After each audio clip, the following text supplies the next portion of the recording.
La voz de los protagonistas. Contacto telefónico.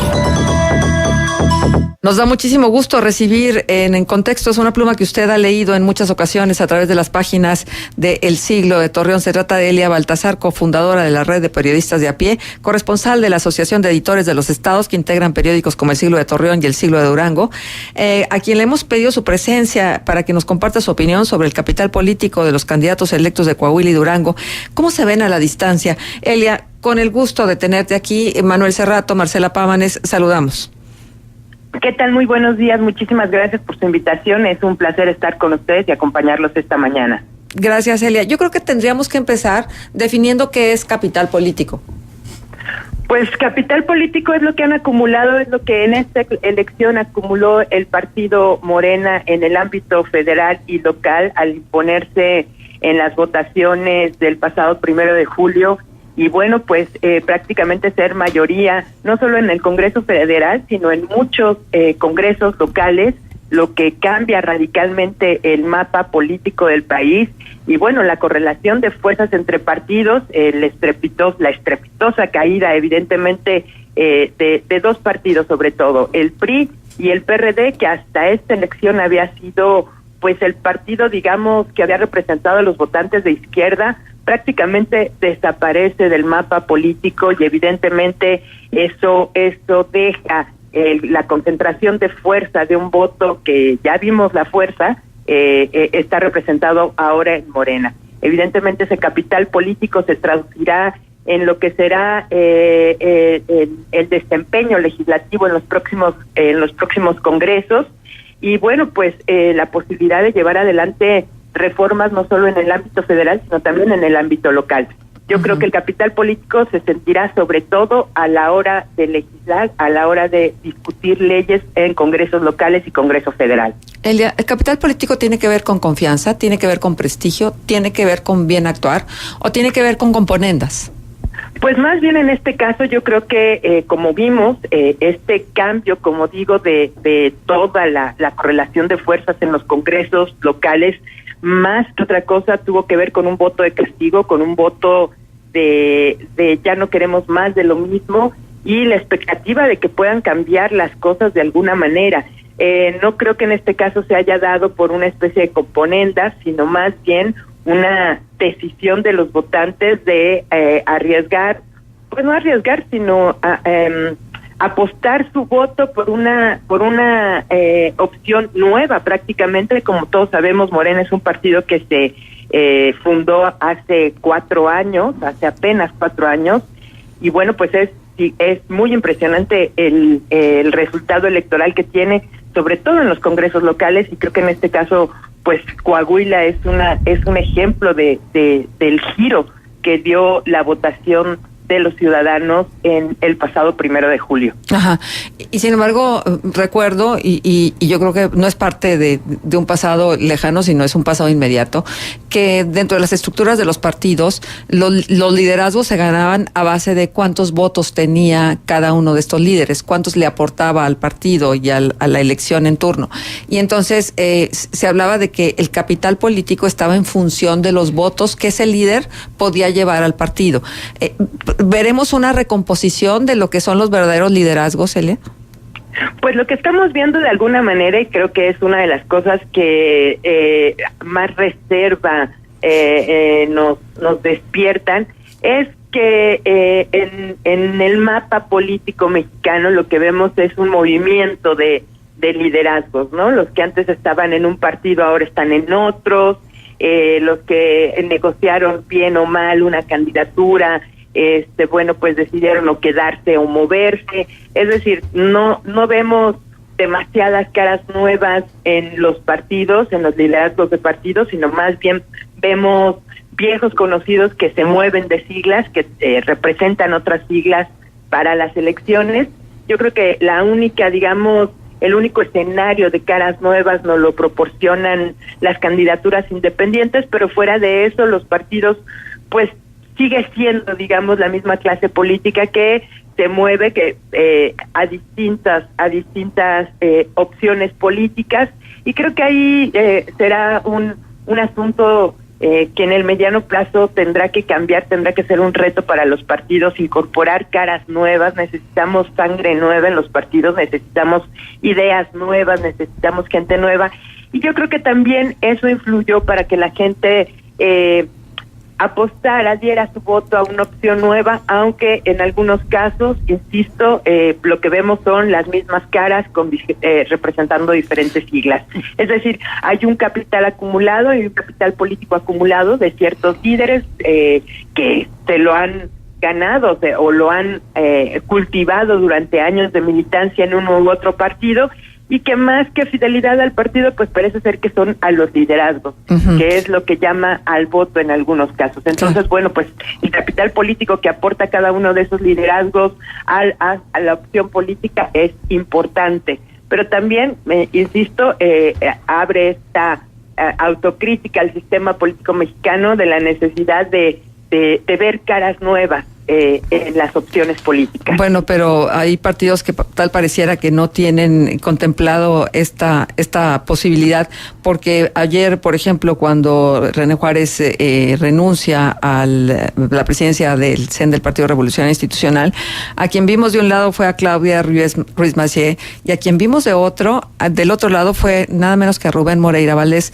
¿Cómo interpretas esto en el marco precisamente de la situación por la que atraviesa el Partido Revolucionario Institucional con una baja significativa de votos?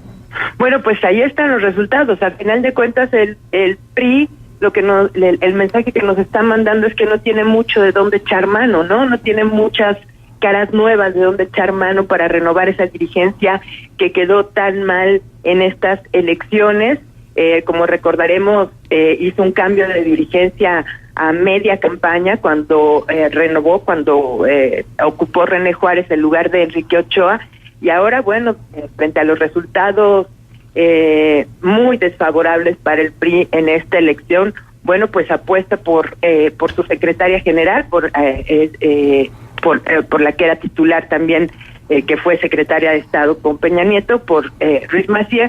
Y bueno, pues lo que vemos es una misma cara que poco mensaje de renovación nos da, como lo había advertido René Juárez. Había dicho que había llegado el momento de una reflexión y autocrítica profunda en el partido. Bueno, pues no sé si con personajes que vienen precisamente arrastrando esta derrota, porque ya fue parte también no solo del equipo de campaña de su candidato, sino también de la dirección del partido, pues pueda darnos ese mensaje, o pueda darles ese mensaje a sus votantes, a sus militantes. Creo que será una dirigencia de transición, por llamarla de algún modo, en tanto el PRI trata de levantar lo que puede de lo que dejó la elección del pasado de 1 de julio para recomponerse como pueda. Elia, buenos días, con el gusto de saludarte. Enrique Peña Nieto nos demostró que el capital político no necesariamente se puede comprar, ¿no? Todo el gasto en imagen, en publicidad, en comunicación social le terminó siendo contraproducente, porque fue uno de los argumentos también de hartazgo ciudadano, sobre todo ahora que también mencionabas esto de la renovación del PRI, que no ha sido tal.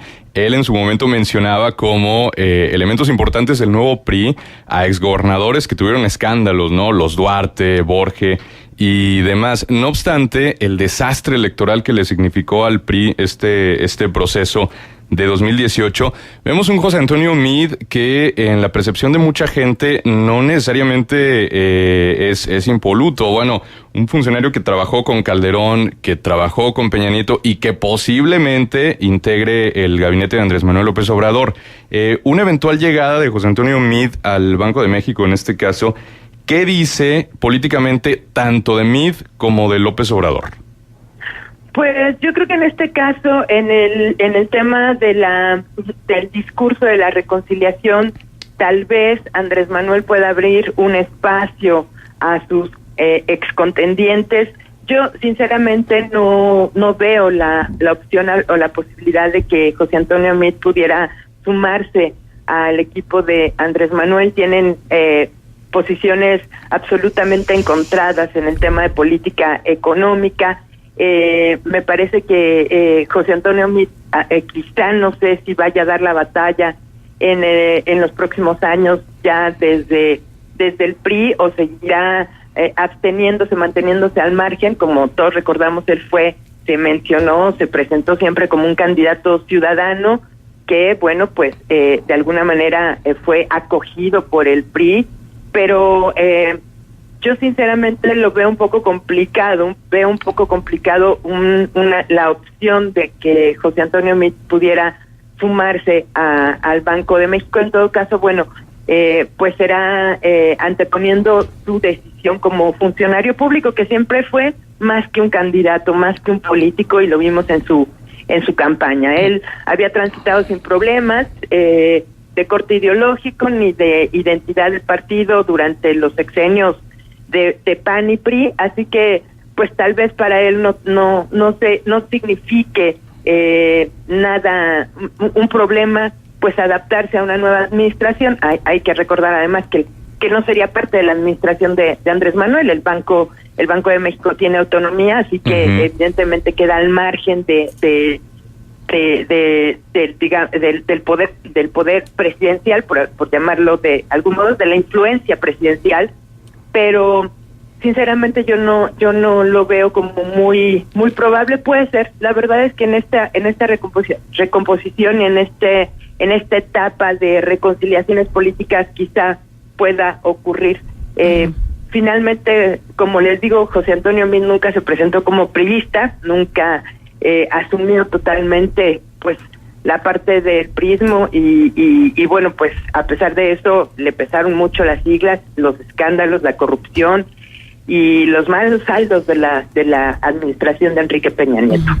Elia, el capital político se comporta un poco como la bolsa, ¿no? A veces están a la alza y a veces están a la baja. Sí, claro, dependiendo. Dependiendo, pero además también dependiendo de cómo se configuran las posiciones de poder dentro de los partidos, porque ya sabemos que hay grupos dentro de los grupos, y entonces de acuerdo a quién esté ahí, es que los vientos soplan a favor de algunos o no. Pero lo cierto es que el capital político luego se dilapida, se derrocha con mucha facilidad, porque tal pareciera, y ya hace rato comentábamos que un periodista de MBS había calificado esta nueva configuración, por ejemplo, del Partido Revolucionario Institucional con lo que aseveró The Economist en un momento: no entienden que no entienden. Y entonces hay un derroche de ese capital político, porque no hay una conciencia plena de cuál es la postura hoy por hoy del ciudadano después del 1 de julio, del elector, que está empoderado y que se sabe capaz de decidir, ¿no? Entonces, habrán que tomar en cuenta ya no nada más la reorganización interna dentro de los partidos y quién ocupa qué posición y quién es candidato de qué, sino realmente qué quieren los ciudadanos. Yo creo que en este momento es un punto de quiebre en la participación política, no solo por los números de la votación que tuvimos, fue sino la más alta, porque hubo muchísimo más votación, por ejemplo, en la elección de Ernesto Zedillo, pero creo que en este momento los partidos han entendido la fuerza del voto, y la fuerza del voto masivo. Y no solo eso, yo creo que para ellos además hay un elemento que pesa mucho más, que tiene que ver con los recursos que recibirán. Esta pérdida de representatividad por parte del PRI, por ejemplo, del mismo PAN y del PRD, pues se verá reflejado en los recursos que reciban del Estado mexicano. Entonces, yo creo que ese recorte de recursos para ellos implicará una obligada revisión de su vida partidista, de su oferta política. Me llamaba mucho la atención una declaración de René Juárez a los priistas, hablando precisamente de cómo van a representar ahora las demandas ciudadanas. Es decir, hasta ahorita si lo mencionó después de la derrota, es que no se habían percatado de que de alguna manera ya no representaban lo que los ciudadanos estaban necesitando o pidiendo. Entonces me parece que están empezando, por lo menos en este caso, 3 partidos importantes prácticamente tienen que remontar una pérdida importante de representación, de capital político, como ustedes lo llaman de alguna manera, y tendrán que plantearse un trabajo muy extenso, muy profundo y muy a contracorriente, porque evidentemente el capital acumulado por Morena en esta elección es pues no lo dejarán ir tan fácilmente. Así es, Elia. Pues muchísimas gracias por estar con nosotros, por haber tenido oportunidad de escucharte. Te leemos con frecuencia y pues ojalá que esta sea la primera de muchas. Gracias, Elia. No, al contrario, muchísimas gracias. Que tengan buen día. Hasta luego. Igualmente, Elia hasta luego. Baltasar estuvo con nosotros.